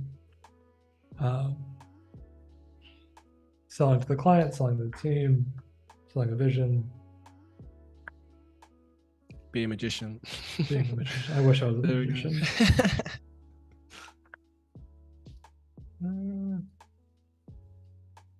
see how heavy that feels. So we've got Easy. He said, I still do present projects, even if I feel established in my craft. I just love design that much. There we go. Exactly. That's what it's about, guys. Like doing it for fun, and actually taking time out to do stuff like that. Because I realize within our world, in our space, time goes so quick, right? Like the stream is going right now, but to a point where you almost forget sometimes maybe why you actually are in this space. You know, I may be a bit biased because we're creators, but I do think with our line of work, we're in the best job ever, right? You're creating stuff, you know, for, you know, because you have a talent and you enjoy it, and you know how people interpret it is obviously up to them. But I think it's a cool thing to do. So don't forget to take time out to actually really enjoy it. And you get that more with passion projects, I find, as well. Yeah, totally. I think we are very lucky to have an industry where we're very passionate about what we're able to do, including scribble on a jersey. That looks cool. You gotta do like the Alex sign signature. Yeah, just like Zorro sort of style. Like it's not bad. What are we doing, chat? What else is needed? We got like 25 minutes left, so we've got actually. It's funny because going back, I mean, on that top, we've got quite a lot of people experiences about age in our space. Actually, which when we don't want to go too off piece on that's fine. design, but it's interesting seeing like the everyone's thoughts on it. You know, we've got Dina, I'm saying it correctly, saying about. I would like an entry-level position, but not at the age either. They tend to advise for college or graduates, and I want to learn new stuff I may not know. I think that's touching on from Shauna's experience as well. It's always interesting sort of hearing you guys, you know, first in the community, what you experienced or what things you know as well, and what you may have seen. You know, so definitely can keep those going. But on the topic of design and what you can see now, what are you guys vibing when you see these awesome colors and shapes? Can you imagine the brand's called just Place Logo Hair? Honestly, just like insert. I wonder. Let's see where the helmet was from last time. Let's see if Lauren Epsom, just like because we did a helmet mock-up. Let's see if I have it. I love dusting off the cobwebs of. Oh, that's sick! I love Sup Dog. We had the little like "You shall not pass" logo on there. I thought I put sponsored logos there, but no. That's cool, man. It's fun. I guess I could use the Sup Dog on there too. This is a great thing is whenever you have like a bunch of like projects that you've made, you can just place your own logos everywhere. All right, I think that's good enough for right now. Let me. I'm gonna go to. I think we need to do like a mock-up now or get closer to it. All right, so I'm going to license this object in 3D. 25 minutes to get us all these incredible things done in Dimension might be a tall ask, but... This is your mission. If you choose to accept it, Alex, it's almost Mission Impossible style. I'm going to do my best. You got this, man. But if not, then we have another day tomorrow that we can start to jam out more on it. So, indeed. Super amped. Okay.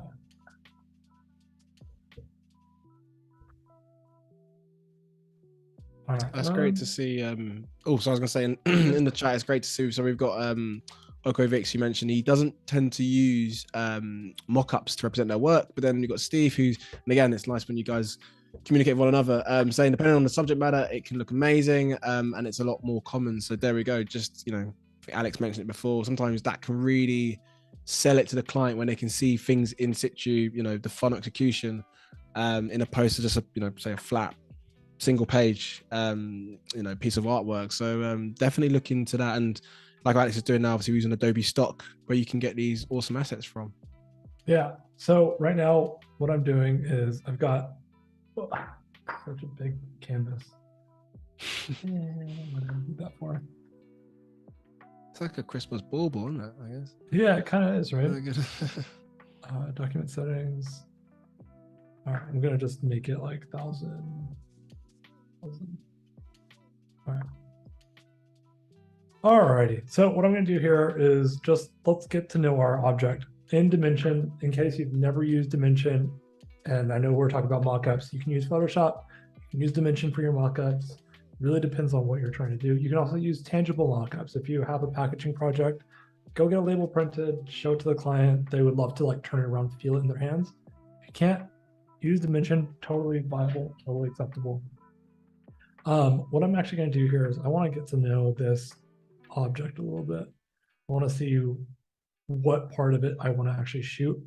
I'm going to click option 1, and then that will give me the top. Option 2, 3, 4. Trying to see like specifically. I think something like that might be an interesting approach. So let me just use that. All right. Been a while since I've used Dimension, so bear with Dust off the me. Dimension tool. It's all good. Play the cobwebs off. All There's a question, because I know we're trapped for time as well. Is there a question I can ask whilst you're in that process of doing it as well, from Christine, who said, it was a question for both myself and you. What is your favorite part of the branding process? And in brackets, and no, Alex, you're not allowed to say when the client receives their brand and they're happy with it. Ha ha. Okay, fine. Got you there, man. My favorite part is when things start to click, or like you have that like aha moment and you're just like, this is the coolest thing. Like this is going to work. I'm sure that the client will love it. It's going to resonate. That experience is, I mean, honestly, it's such a dopamine rush where you're just like, this is amazing. Like I think graphic designers and creatives, we crave those moments of delight, because if you like look at the chart of like the creative process and you like start a project and you're at a high and it's great, and then you start working and you're like, oh no, I'm stuck, and you're kind of at the bottom, and then you kind of like work through it and you're like, oh yes, this is a great idea. That's amazing. Like those moments where you're just like, this is so cool. And that I think is what we all kind of live for at the end of the day. But maybe I'm wrong. I don't know. Sweet. No, I mean that's definitely your perspective, which is I hope it answers your question, Christine. I mean from my part, do you know what? I actually enjoyed that early stage where, I wouldn't say visual research, but if it's a branding project, say, I don't know, in particular we're doing, I tend to draw pen to paper a lot. So sometimes it is going online and finding visual research, but I actually enjoyed the drawing stages as well, of the early stages, just, pen to paper. And it's that early stage where no idea is a bad idea. And if there is a bad idea, just kind of work backwards from that. So I kind of have a bit of fun with that idea of just not winging it, but just having fun, because you don't really know what's realistic at this stage. And obviously, as you kind of go through it, then you start to filter it down and really get it down to its purest form. But yeah, hopefully it answers your question. Your tongue twister there. Your question, Kristen, I should say. And please let us know what favorite part of your branding process too. Yeah, absolutely. So right now I'm trying to like find a cool materiality to bring to this like ball, so I can do a bunch of crazy things with it if I want to. They've already separated out the 2 layers on there and do gold or red on those things. You can get funky and fresh with it. I kind of want to just keep it like black, because I think with how cool our we've got that lime green, but we also got the black happening on our design. So maybe I just want both of those to be black. I want like a black synthetic of some sort. Texture is very cool. Let's see here. I'm gonna open this up. How familiar is chat with Dimension? Have y'all used it before? Never used it before? What's your experience been? There we go. Let us know in the chat your vibes. Have you dabbled in that world of the 3D hemisphere? I personally haven't, actually. I definitely would like to know. I mean, even watching you do this is pretty cool. Educate myself on this for sure. Haven't can get used my crazy. You can get very dialed with it. I think it's a really great tool for people who are like trying to explore the 3D world and want to understand it a little bit better. I think it's a really great tool for that.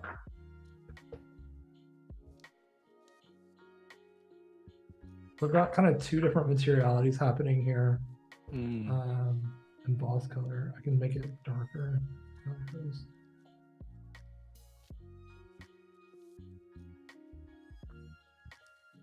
It feels like it's amazing how like just the definition and the textures and the shape, it feels tangible, right? You feel like you want to grab it from the screen and almost stressful, like yeah. Yeah, absolutely. And then once you start to like press this button up here, it starts to render it out, so you can start to see it like actually kind of Awesome come to like fruition. So now that I'm seeing like the real lighting happening on this, could work, could not work. Kind of like that. It feels like there's two different plastics happening on it. I can also adjust the lighting. So in case you're new, environment lighting up here, you can take the default lighting if you want, and you can apply studio lighting. You can put these like crazy neons on here. This is one of my favorites. Not necessarily for this project, but it starts to, you've got some blues and purples and pinks happening in it. It looks really good on a chrome object. I like to light my scenes myself though. So what I'm going to do is save this camera setting by bookmarking it so I can come back to this. Nice. We've got some it's great to see like you guys on that topic when you were discussing Alex about experiences with 3D. So we've got two lovely comments there. We've got one from Colby who said, yeah, I've been diving deeper into 3D this past year or so. I love the mentions, definitely makes the process very approachable. And then we've got a lovely one from Dana who said, I did some ornaments around Christmas with my logo. It's on my Behance. That was fun. That's awesome to hear. That's awesome. That's very great. Cool. Yeah, Colby, that's great news that you're working with it more. I think I saw some of your older streams where you're starting to dabble with it, I think. I don't know, maybe I'm making that up. What I'm doing right now is I am essentially making a volume. So if anybody's done photography before in the past, what I'm doing is I'm shaping my own light. So what I'm going to do is make this rectangle and treat it like you would a strobe off the scene. So what I'm doing by this is I'm just moving it around and trying to get it to angle towards the piece and treat it just like you would. Pull out a little bit more, I'm gonna rotate. So I'm a little bit off with this piece. I'm gonna move this over, pull it up, and then tilt it down. And then I'm going to change the material on it. So you can put the glowing material directly on this piece, and now it's like appearing white. But if I was to so if I just turn this off right now, it's cube. I have no environmental light on right now. Nothing is happening. It's just a black ball in this space. I can turn on the environmental light now, and you'll see with the old thing. It's kind of hard to see probably on my tiny little screen. I can zoom in. Boom. By the way, I never asked actually. I was gonna say, what are you using? Are you using a desktop, laptop, iPad? What's your weapon of choice right now that you're operating in? I've got an iMac Pro. Okay, cool. So it's super beefy. It helps with my render times, especially with like a 3D program like this. So this is just an environmental light. I put on just a directional light, and I'm taking off that blue-green one from earlier. So you used to see, just with this one circle light, it's lighting the object, but it's not really giving me what I want. I can now change that and just turn on my cube, and you'll see what happens whenever I just light that cube like that. So it's directional now. It's coming from that one source that I've already lit on the side. I can also increase the intensity. Oh, it's on the environmental light. My bad. That needs to turn off. That needs to turn off. That's awesome. So now I have one direction where the light's coming from. Let's go back to where our bookmarked light is, see how it goes. Cool, that could be fine. See what it does with the environmental. Do you ever find as well, it's when you're obviously fiddling around these tools and then it's something, you're editing or moving around, just say the tool, and then looking, editing, moving, looking. It's almost like the surprise of what's going to happen next once you've done it, because you never know until you just keep tweaking and tweaking, right? Until you find what you really want. So it's almost like a nice surprise, but it's quite cool when you see the final end product. Yeah, absolutely. And really what I'm trying to do here is I want like a close-up, something ambiguous, something that feels like interesting. And now that I'm looking at it, this see if it's rendering or. And Alex, my man, this is crazy to even say this, but we've got like 10 minutes left. I don't even know how this is what happens in the Adobe hemisphere world. For you guys who watch many Adobe Lives, which hopefully you do, you'll realize how quick time flies. We're in the space of it. Obviously, I want to make sure that you have time to do a little bit what you're doing now, and even like a nice sort of recap, 10 minutes before we wrap up. But yeah, let's do it. So I'm just going to spin through this really quickly. I'm going to try to like file the plastic a little bit more. I want the lighting. So the computer needs to think a lot whenever it's doing the rendering light. And so I'm just trying to turn on the environmental light, the directional light. I want to see what's happening with this texture because it's kind of ugly super up close the way I'm looking at it. Let me see if I can fix some of the how big the pattern is. It might require me to just like change the material. Ooh, that looks crazy. It's leather. I didn't realize it was leather. You can get so wild with it. You cardboard. Nothing says tack like cardboard.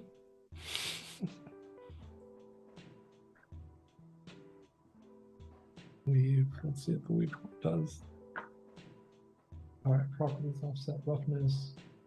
If I had a stress ball, it would definitely look like that, I think. I would like it to look like that anyway. Oh no.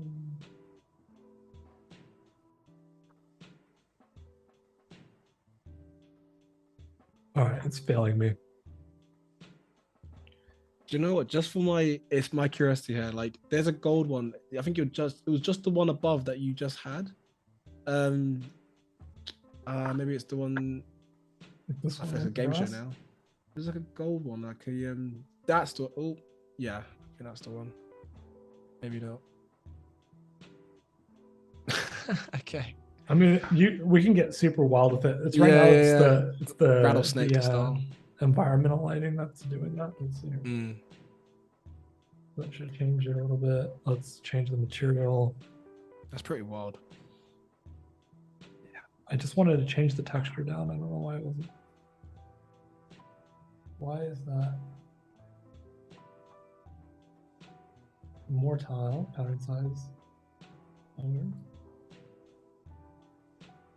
And you can literally spend like so much time in dimensions. I'm excited watching you like drag and drop and seeing what comes next. Like I feel like it's like I don't know what's gonna happen next. That's kind of interesting. Yeah. So this is nice like color. The difference between like looking at it rendered and not rendered like is kind of night and day. You can't really tell until you like start to render it. And what it's doing is essentially all those little dots start to pop in. That's like the ray trace lighting actually like bouncing off of it. Once you're done rendering it, it will be a lot clearer than what you're seeing right now. I feel like you've opened the floodgates now for anyone who's quite new to maybe the 3D rendering part, just to have so much fun and just explore and just play around, create your own shapes. And obviously, and if you do create some stuff, add it on a Behance page. It'd be awesome to see and to share the community as well. We'd love to kind of see what you guys what you're working on. It's looking good. Cool. Actually, that's good enough for right now. Let's see here. I need to environment background. I'm gonna make the background black. Maybe that's a little bit too much. All right, we got. That was the mission, Alex, from the start, and you've accepted it well. I like it. It's just when I'm the same thing when you got like a client deadline. It's like, I've got to make it work. Got to do it. Time goes even slower. Let me put the hex code. Thank you. See what it's like with the green. I think that could work. Let me. Is this my home screen? No, it is. No, it's not. Okay. I'm going to just pull in on it again. Let it render, see how it goes through. Cool. I'm going to resave that camera. And what I'm going to actually do is take I'm going to move my cube out Move the cube. I'm gonna move that lighting in real time. Whoa. Carol was digging your styles, man. She's like, great to see someone playing with DN right now. Carol was there for me all throughout my dimension streams, all through my 36 days of type streams. She was there. We've been through the thick of thing. You're no stranger to Adobe Live. We love to. That's what we love to see. Yeah, we love to see it. She's always here. She's awesome. Cool. So I think what we're gonna do, since we don't have enough time to like properly render this out, I'll do it after the stream. Is I'm gonna just like take this piece and just screenshot it. And what I'm gonna do is just bring it into like Illustrator really quickly. Maybe 5 minutes. Yeah, you're good for it. You got 4.3. yeah, 4 minutes. I got it. It's fine. We can do this is like your first rodeo. You know what to do, man. Now if I can find the right mockup quickly, let's see here. Green. All right, good enough. All right, so what I'm gonna do here, really quick. Okay. Paco loves when I get everything done right under the wire. I'm just trying to do it for Paco. Happy Paco is a good Paco. Yeah, exactly. All right, so I got this guy. I'm gonna hold this in here. Smart object, sure, cool. What I'm gonna do is take that color flood, solid color, boom, pow. Just say like a ninja. I love it. Right, just man. Like I'm the same. I'm literally I figured that today actually. We're just like your brain just kind of goes into a bit of autopilot, but you know what's what. Yeah, I'm just trying to let's see if we can get this. All right, throw this in the corner. It looks like a website. Wow, so cool. Box. Boom. Box. Now we got that. Take this, rotate it, boom, boom, boom. Do it again. All right, thank you. Boom, boom, boom. Now that's a equidistant little menu button that goes there. Nice. Super small. Boom, perfect. And then good old burger menu. Nice. 3 minutes remaining. All right. It's literally the countdown song now, isn't it? It's literally you can hear it in your head, Alex. I'm not gonna sing it for you guys, but are you my Jimmy Carr? I could be your Jimmy Carr, dude. It's all good. It's all good. That's looking good, man.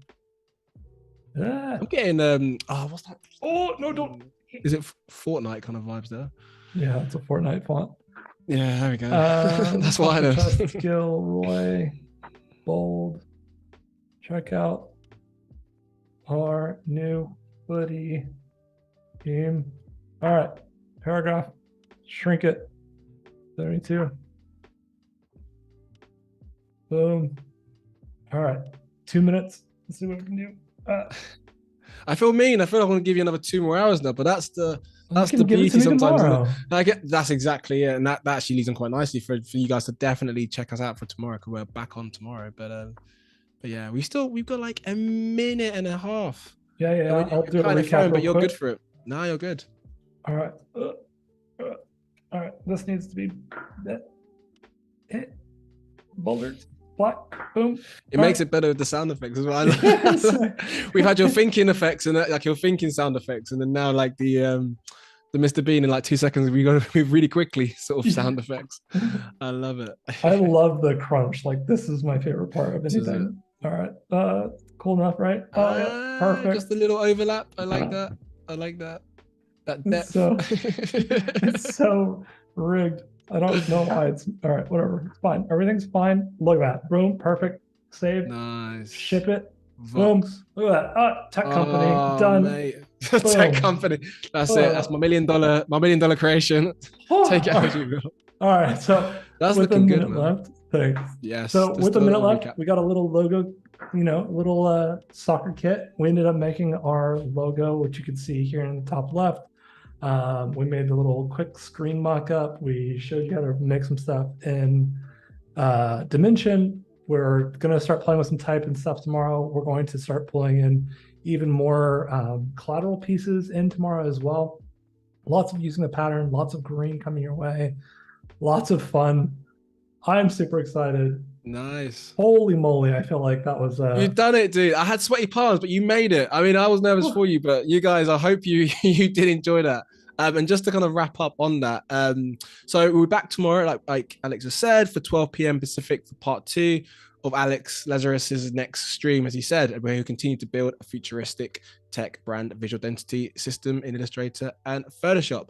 And just before you leave, Adobe Live will be back tomorrow morning with Saunak Shah on the Adobe Express channel. Here you will learn how to create compelling Instagram stories on the easy to use app. So on that note, thank you, Alex, my man. You've been a dream to host, dude. Thank you, of course, to you guys in the chat as well. Without you guys, there is no stream. And of course, to our moderators as well. So on that note, a massive thank you. And we'll see you guys tomorrow. Have a good one. See you later. Bye. Bye.